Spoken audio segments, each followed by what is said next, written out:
from the blackest corners of your mind, they call, pulling you deep into shadow, twisting your senses, keeping you from sleep. It's time to face your darkest fears. This is Tales to Terrify.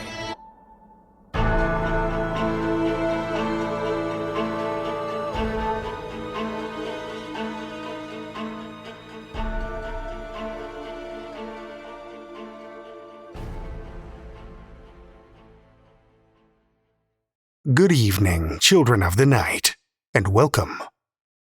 We have one longer tale for you tonight, a classic which comes to us from F. Marion Crawford.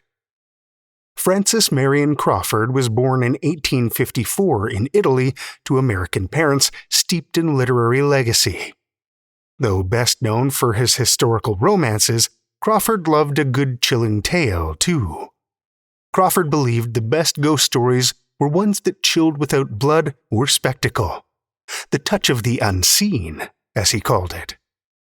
For Crawford, the terror was never in the scream, but in the silence that came before. Children of the night, join me for F. Marion Crawford's For the Blood is the Life, first published in the anthology Wandering Ghosts, 1905.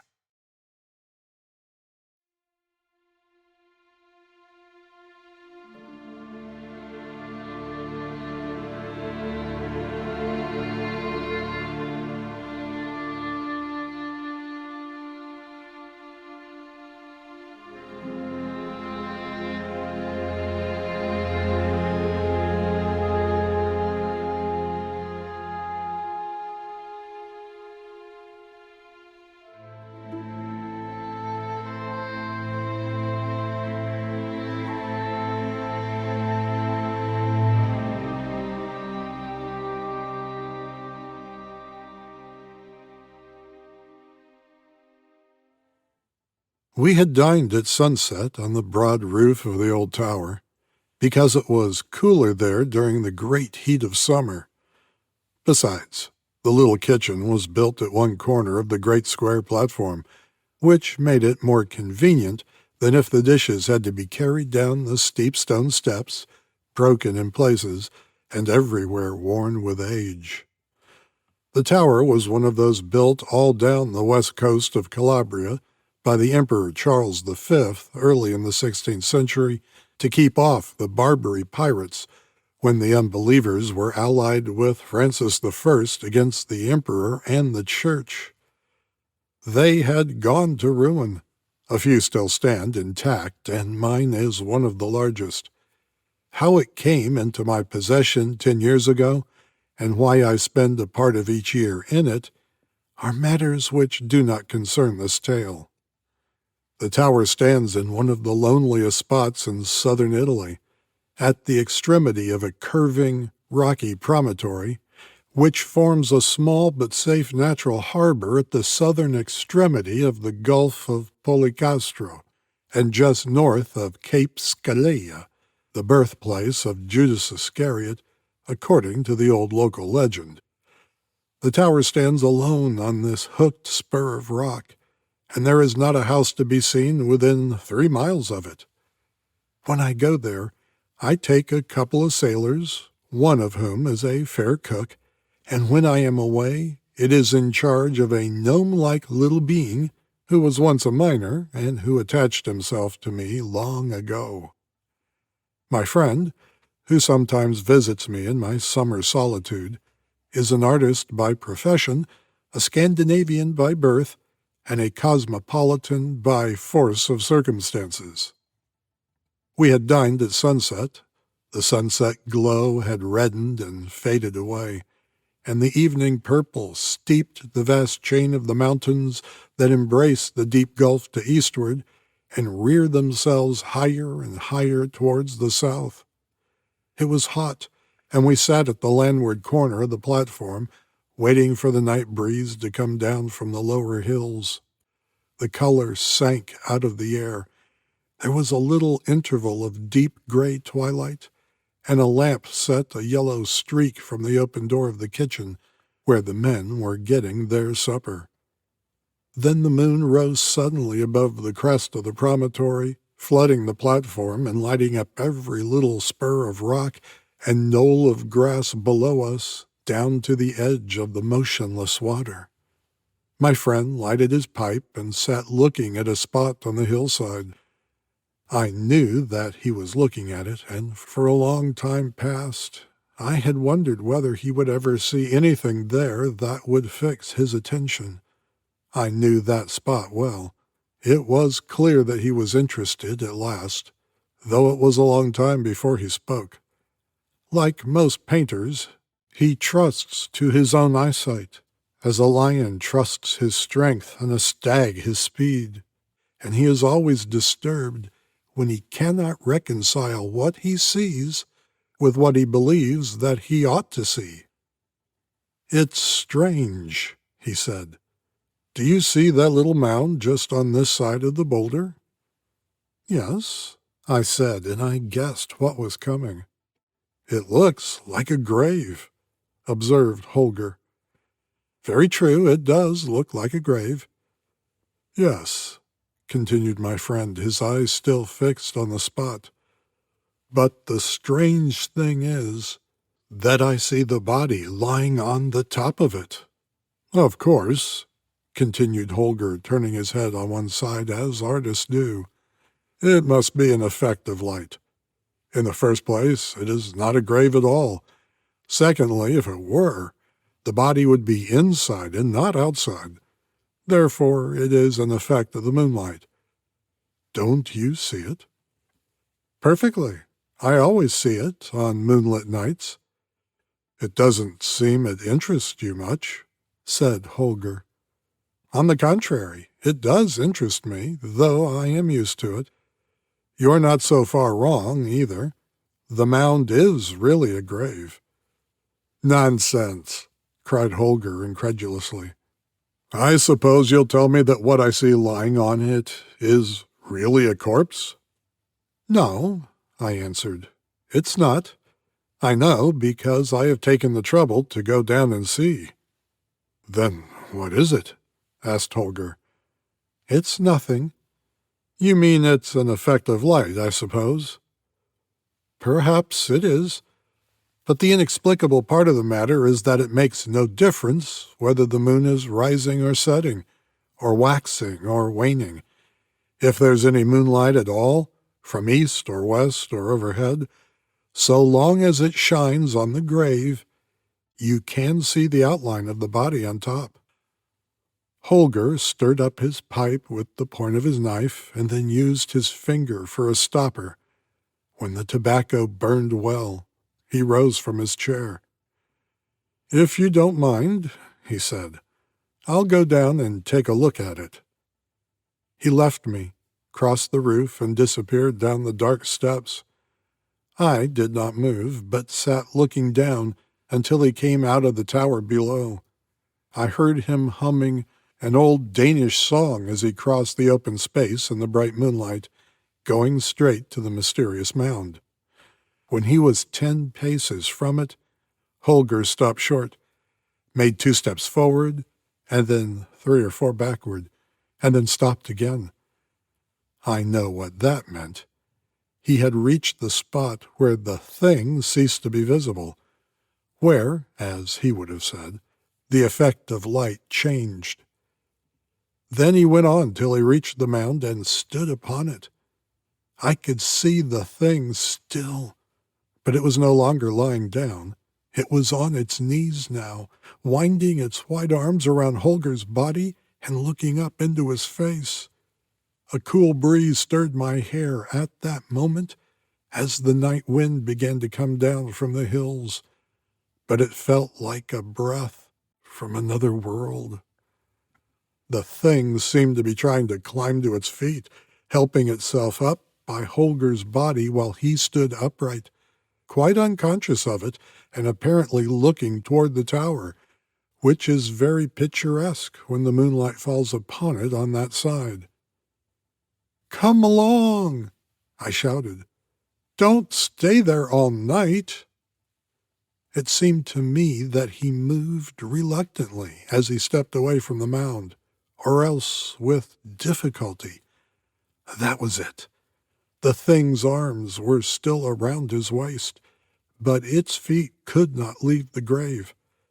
As he came slowly forward, it was drawn and lengthened like a wreath of mist, thin and white, till I saw distinctly that Hegre shook himself, as a man does who feels a chill. At that same instant, a little wail of pain came to me on the breeze.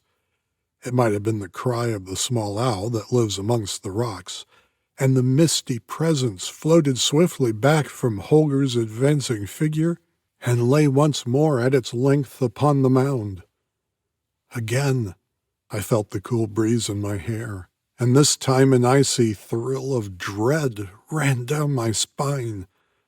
I remembered very well that I had once gone down there, alone in the moonlight, that presently, being near, I had seen nothing, that, like Hegre, I had gone and had stood upon the mound, and I remembered how when I came back, sure that there was nothing there, I had felt the sudden conviction that there was something after all if I would only look back, a temptation I had resisted as unworthy of a man of sense, until, to get rid of it, I had shaken myself just as Hegre did. And now I knew that those white, misty arms had been round me, too. I knew it in a flash, and I shuddered as I remembered that I had heard the night owl then, too. But it had not been the night owl. It was the cry of the thing. I refilled my pipe and poured out a cup of strong southern wine. In less than a minute, Hegre was seated beside me again. "Of course, there's nothing there," he said, "but it's creepy all the same. Do you know, when I was coming back, I was so sure that there was something behind me that I wanted to turn around and look. It was an effort not to." He laughed a little, knocked the ashes out of his pipe, and poured himself out some wine. For a while neither of us spoke, and the moon rose higher, and we both looked at the thing that lay on the mound. "You might make a story about that," said Hegre after a long time. "There is one," I answered. "If you're not sleepy, I'll tell it to you." "Go ahead," said Hegre, who liked stories. Old Alderio was dying up there in the village beyond the hill. You remember him, I have no doubt. They say he made his money by selling sham jewelry in South America and escaped with his gains when he was found out. Like all those fellows, if they bring anything back with them, he at once set to work to enlarge his house, and as there were no masons here, he sent all the way to Paola for 2 workmen. They were a rough-looking pair of scoundrels, a Neapolitan who had lost one eye, and a Sicilian with an old scar half an inch deep across his left cheek. I often saw them, for on Sundays they used to come down here and fish off the rocks. When Alario caught the fever that killed him, the masons were still at work. As he had agreed that part of their pay should be their board and lodging, he made them sleep in the house. His wife was dead, and he had an only son called Angelo, who was a much better sort than himself. Angelo was to marry the daughter of the richest man in the village, and, strange to say, though the marriage was arranged by their parents, the young people were said to be in love with each other. For that matter, the whole village was in love with Angelo, and among the rest, a wild, good-looking creature called Christina, who was more like a gypsy than any girl I ever saw about here. She had very red lips and very black eyes. She was built like a greyhound and had the tongue of the devil. But Angelo did not care a straw for her. He was rather a simple-minded fellow, quite different from his old scoundrel of a father, and under what I should call normal circumstances, I really believe that he would never have looked at any girl, except the nice, plump little creature with a fat dowry whom his father meant him to marry. But things turned up which were neither normal nor natural.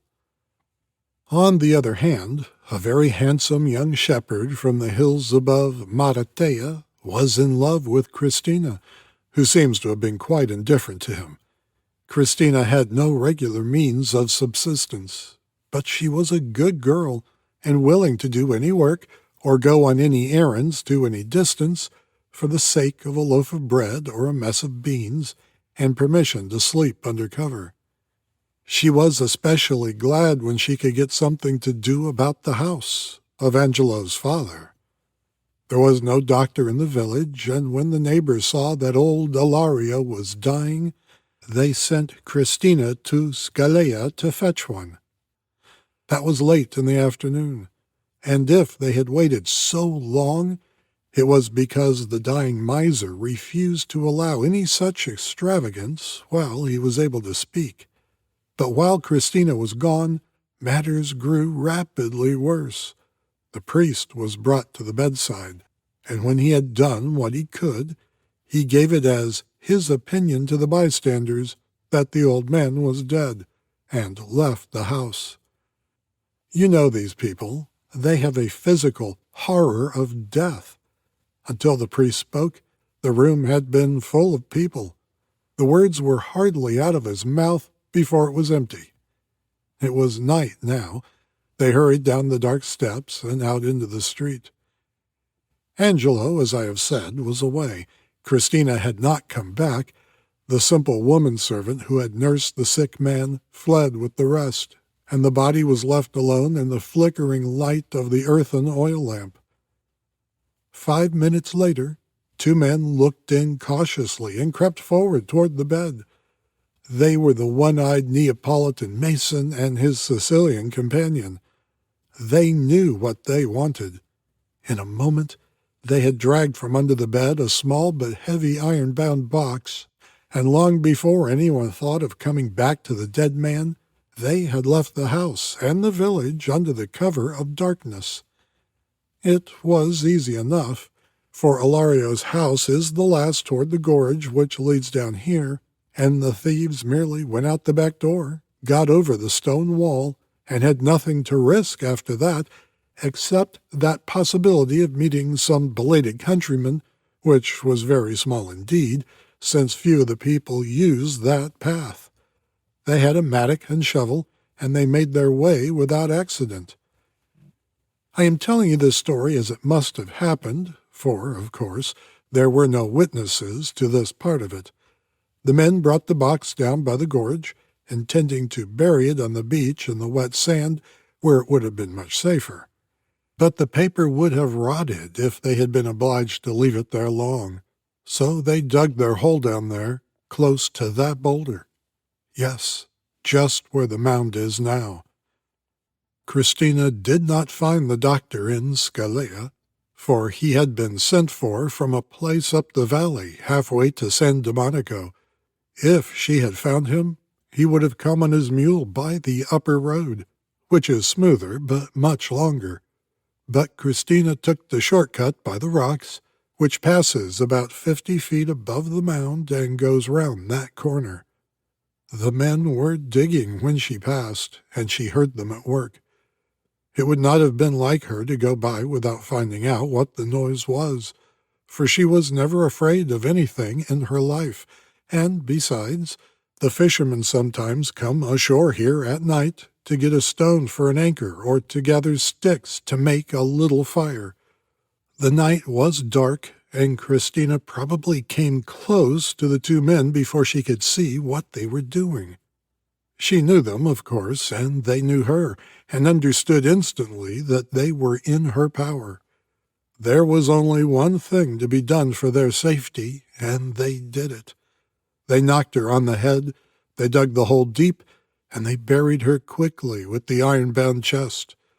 They must have understood that their only chance of escaping suspicion lay in getting back to the village before their absence was noticed, for they returned immediately and were found half an hour later gossiping quietly with the man who was making Ilario's coffin. He was a crony of theirs and had been working at the repairs in the old man's house.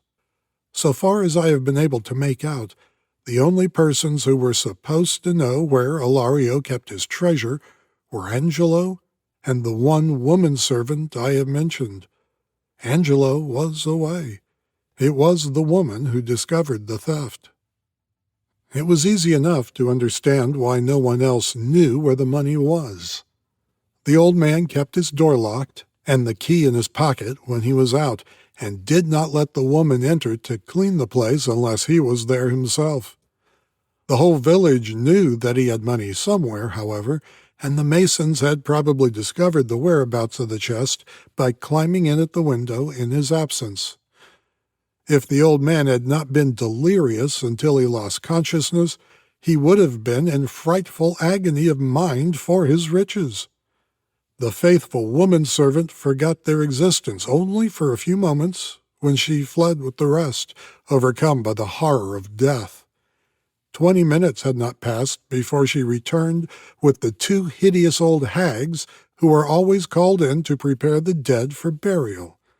Even then she had not at first the courage to go near the bed with them, but she made a pretense of dropping something, went down on her knees as if to find it, and looked under the bed. The walls of the room were newly whitewashed down to the floor, and she saw at a glance that the chest was gone. It had been there in the afternoon. It had therefore been stolen in the short interval since she had left the room. There are no carabiners stationed in the village. There is not so much as a municipal watchman, for there is no municipality. There never was such a place, I believe. Scalia is supposed to look after it in some mysterious way, and it takes a couple of hours to get anybody from there. As the old woman had lived in the village all her life, it did not even occur to her to apply to any civil authority for help. She simply set up a howl and ran through the village in the dark, screaming out that her dead master's house had been robbed.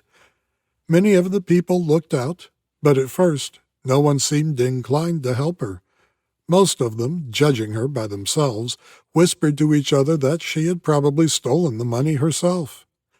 The first man to move was the father of the girl whom Angelo was to marry. Having collected his household, all of whom felt a personal interest in the wealth which was to have come into the family, he declared it to be his opinion that the chest had been stolen by the 2 journeyman masons who lodged in the house. He headed a search for them, which naturally began in Ilario's house and ended in the carpenter's workshop, where the thieves were found discussing a measure of wine with the carpenter over the half-finished coffin by the light of one earthen lamp filled with oil and tallow. The search party at once accused the delinquents of the crime and threatened to lock them up in the cellar till the carabiners could be fetched from Scalia. The 2 men looked at each other for one moment, and then without the slightest hesitation they put out the single light, seized the unfinished coffin between them, and using it as a sort of battering ram, dashed upon their assailants in the dark. In a few moments they were beyond pursuit. That is the end of the first part of the story. The treasure had disappeared, and as no trace of it could be found, the people supposed that the thieves had succeeded in carrying it off. The treasure had disappeared, and as no trace of it could be found, the people supposed that the thieves had succeeded in carrying it off. The old man was buried, and when Angelo came back at last, he had to borrow money to pay for the miserable funeral, and had some difficulty in doing so. He hardly needed to be told that in losing his inheritance he had lost his bride.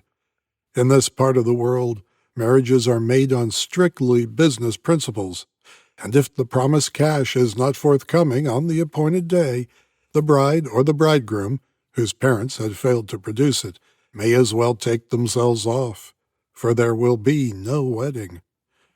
Poor Angelo knew that well enough. His father had been possessed of hardly any land, and now that the hard cash which he had brought from South America was gone, there was nothing left but debts for the building materials that were to have been used for enlarging and improving the old house. Angelo was beggared, and the nice, plump little creature who was to have been his turned up her nose at him in the most approved fashion. As for Christina, it was several days before she was missed, for no one remembered that she had been sent to Scalia for the doctor, who had never come. She often disappeared in the same way for days together, when she could find a little work here and there at the distant farms among the hills.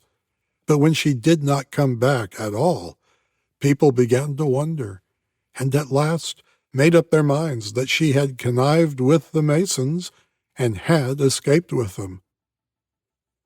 I paused and emptied my glass. "That sort of thing could not happen anywhere else," observed Hegre, filling his everlasting pipe again. "It is wonderful what a natural charm there is about murder and sudden death in a romantic country like this. Deeds that would be simply brutal and disgusting anywhere else become dramatic and mysterious because this is Italy, and we are living in a genuine tower of Charles V built against Barbary pirates." "There's something in that," I admitted. "Hegre is the most romantic man in the world inside of himself, but he always thinks it's necessary to explain why he feels anything." "I suppose they found the poor girl's body with the box?" he said presently. "As it seems to interest you," I answered, "I'll tell you the rest of the story." The moon had risen by this time. The outline of the thing on the mound was clearer to our eyes than before. The village very soon settled down to its small, dull life. No one missed old Ilario, who had been away so much on his voyages to South America that he had never been a familiar figure in his native place. Angelo lived in the half-finished house, and because he had no money to pay the old woman servant, she would not stay with him. But once in a long time she would come and wash a shirt for him for old acquaintance's sake. Besides the house, he had inherited a small patch of ground at some distance from the village. He tried to cultivate it, but he had no heart in the work, for he could ne'er pay the taxes on it and on the house, which would certainly be confiscated by the government or seized for the debt of the building material, which the man who had supplied it refused to take back. Angelo was very unhappy. So long as his father had been alive and rich, every girl in the village had been in love with him. But that was all changed now. It had been pleasant to be admired and courted and invited to drink wine by fathers who had girls to marry. It was hard to be stared at coldly and sometimes laughed at because he had been robbed of his inheritance. He cooked his miserable meals for himself, and from being sad became melancholy and morose. At twilight, when the day's work was done, instead of hanging about in the open space before the church with young fellows of his own age, he took to wandering in lonely places on the outskirts of the village, till it was quite dark. Then he slunk home and went to bed to save the expense of a light. But in those lonely twilight hours, he began to have strange waking dreams. He was not always alone, for often when he sat on the stump of a tree, where the narrow path turns down the gorge, he was sure that a woman came up noiselessly over the rough stones, as if her feet were bare, and she stood under a clump of chestnut trees, only half a dozen yards down the path, and beckoned to him without speaking. Though she was in the shadows, he knew that her lips were red, and that when they parted a little and smiled at him, she showed two small, sharp teeth. He knew this at first rather than saw it, and he knew that it was Christina. and that she was dead. Yet he was not afraid. He only wondered whether it was a dream, for he thought that if he had been awake, he should have been frightened. Besides, the dead woman had red lips, and that could only happen in a dream. Whenever he went near the gorge after sunset, she was already there waiting for him, or else she very soon appeared, and he began to be sure of her blood-red mouth. But now each feature grew distinct, and the pale face looked at him with deep and hungry eyes. It was the eyes that grew dim. Little by little he came to know that some day the dream would not end when he turned away to go home, but would lead him down the gorge out of which the vision rose. She was near now when she beckoned to him. Her cheeks were not livid like those of the dead, but pale with starvation, with the furious and unappeased physical hunger of her eyes that devoured him. They feasted on his soul and cast a spell over him, and at last they were close to his own and held him. He could not tell whether her breath was as hot as fire or as cold as ice. He could not tell whether her red lips burned his or froze them, or whether her 5 fingers on his wrists seared scorching scars or bit his flesh like frost.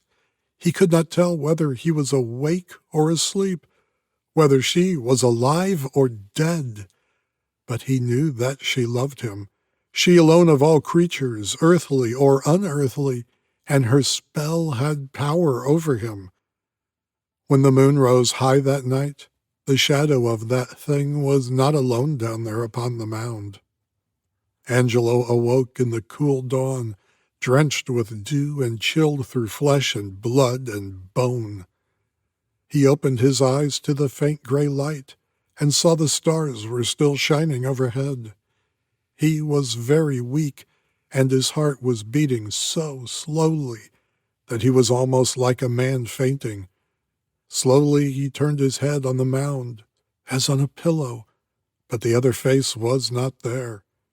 Fear seized him suddenly, a fear unspeakable and unknown. He sprang to his feet and fled up the gorge, and he never looked behind him until he reached the door of the house on the outskirts of the village. Drearily he went to his work that day, and wearily the hours dragged themselves after the sun, till at last it touched the sea and sank, and the great sharp hills above Maratea turned purple against the dove-colored eastern sky. Angelo shouldered his heavy hoe and left the field.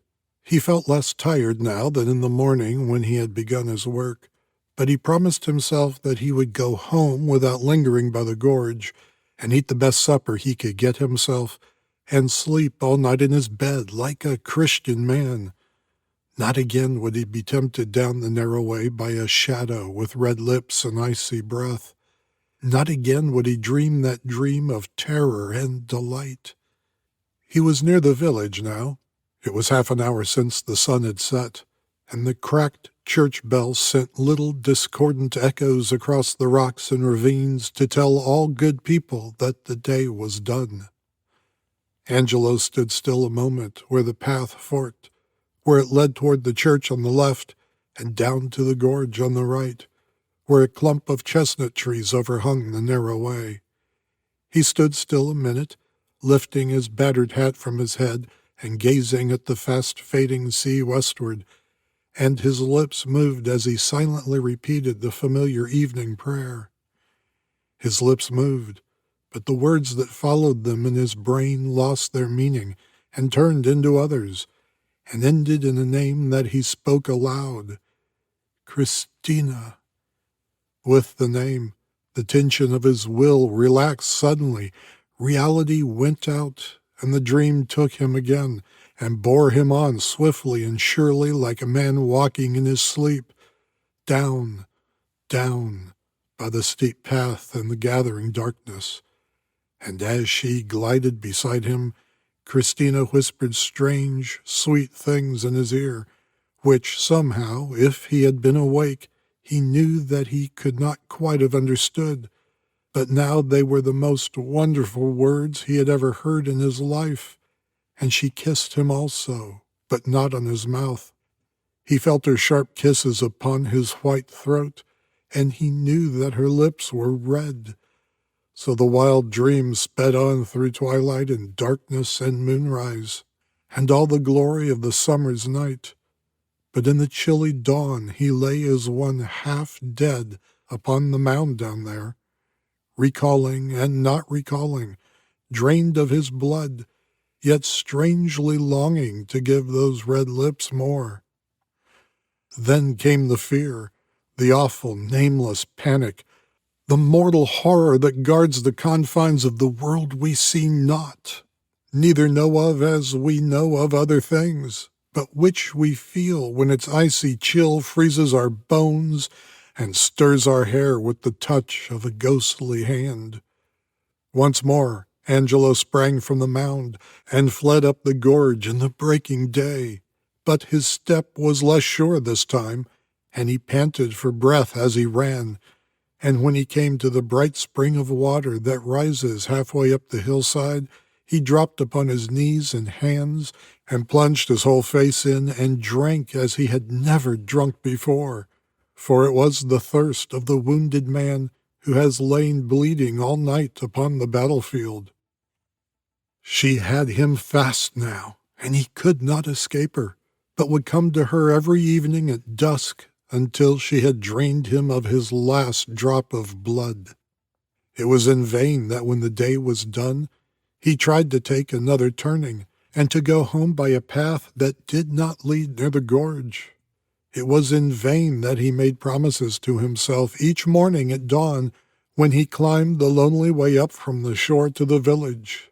It was all in vain, for when the sun sank burning into the sea, and the coolness of the evening stole out as from a hiding place to delight the weary world, his feet turned toward the old way, and she was waiting for him in the shadow under the chestnut trees.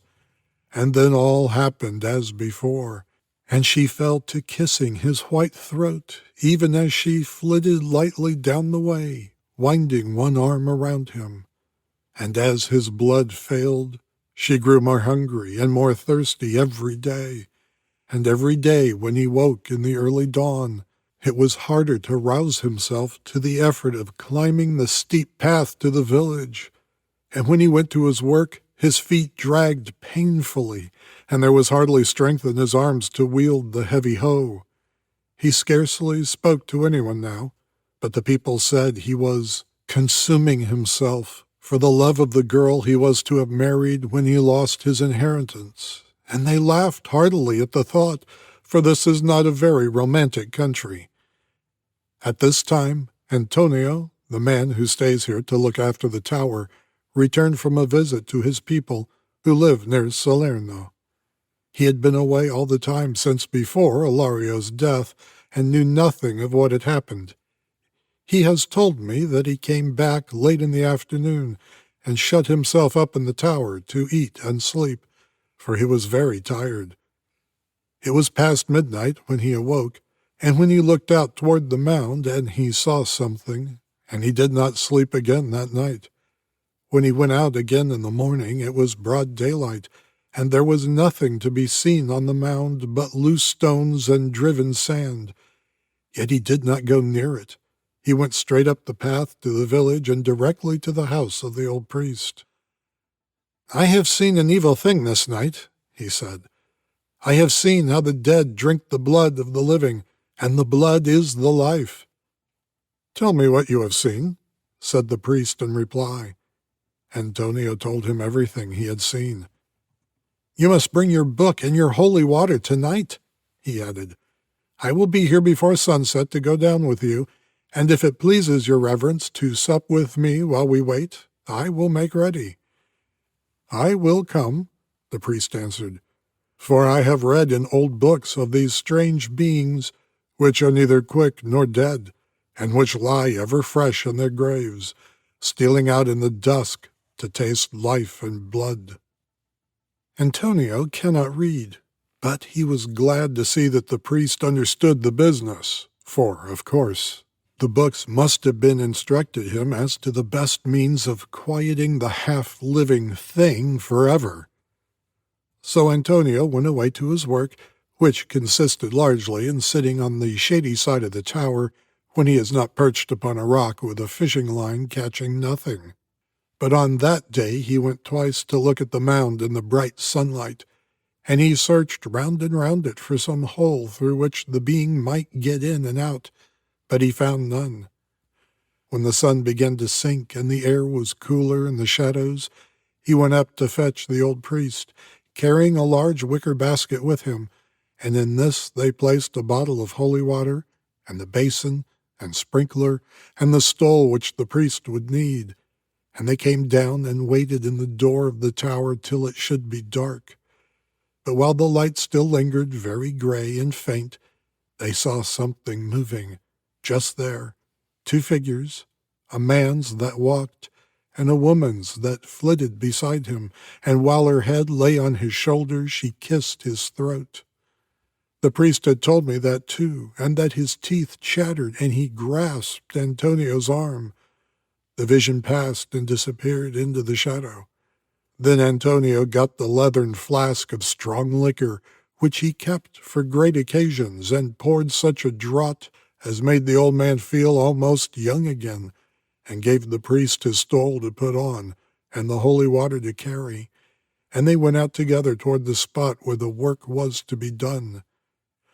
Antonio says that in spite of the rum, his own knees shook together, and the priest stumbled over his Latin, for when they were yet a few yards from the mound, the flickering light of the lantern fell upon Angelo's white face, unconscious as if in sleep, and on his upturned throat, over which a very thin red line of blood trickled down into his collar, and the flickering light of the lantern played upon another face that looked up from the feast, upon 2 deep, dead eyes that saw in spite of death, upon parted lips, redder than life itself, upon 2 gleaming teeth on which glistened a rosy drop.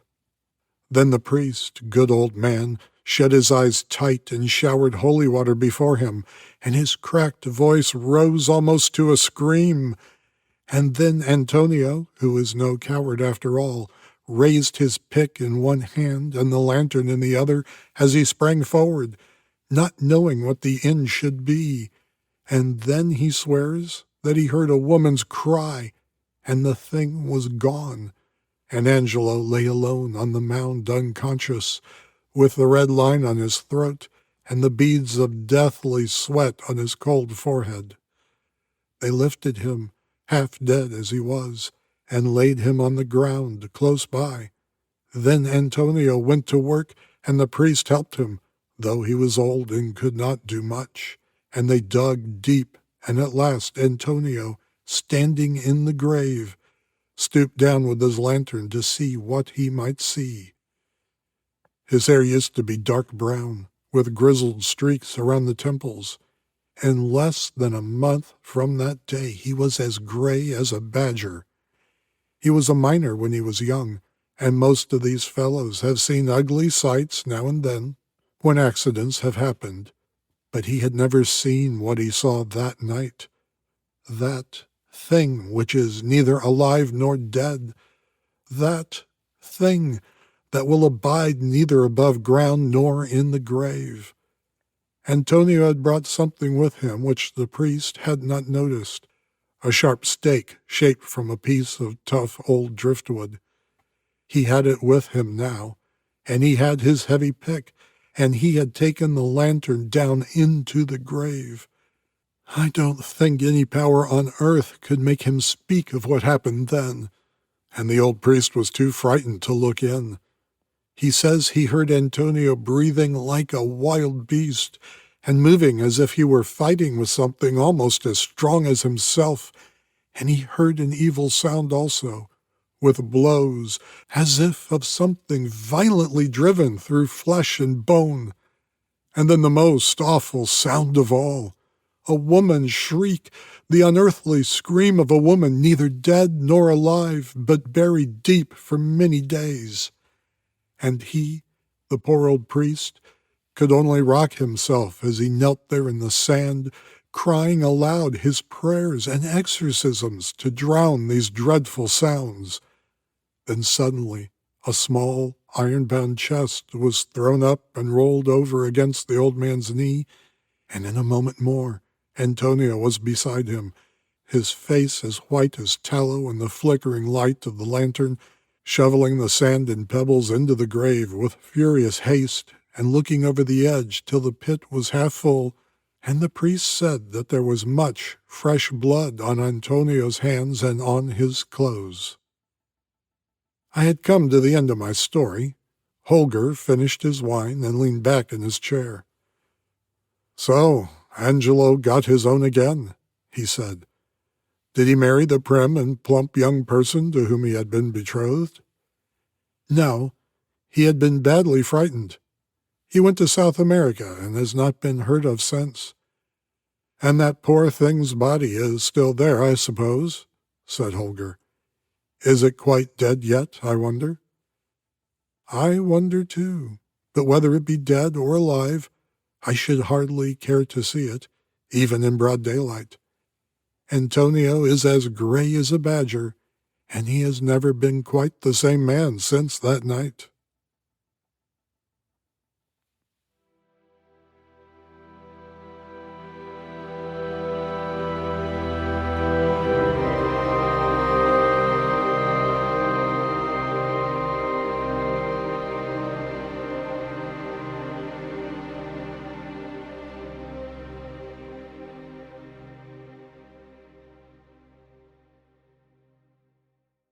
That was F. Marion Crawford's For the Blood is the Life, as read by Charles Conover. Charles Conover is a retired business professional who enjoys telling many types of stories. He's presented in front of corporate VPs and read stories to his children and grandchildren. Charles has been a creative storyteller all his life, from stick figure comic books, taped radio plays, to writing short stories. Thank you, Charles.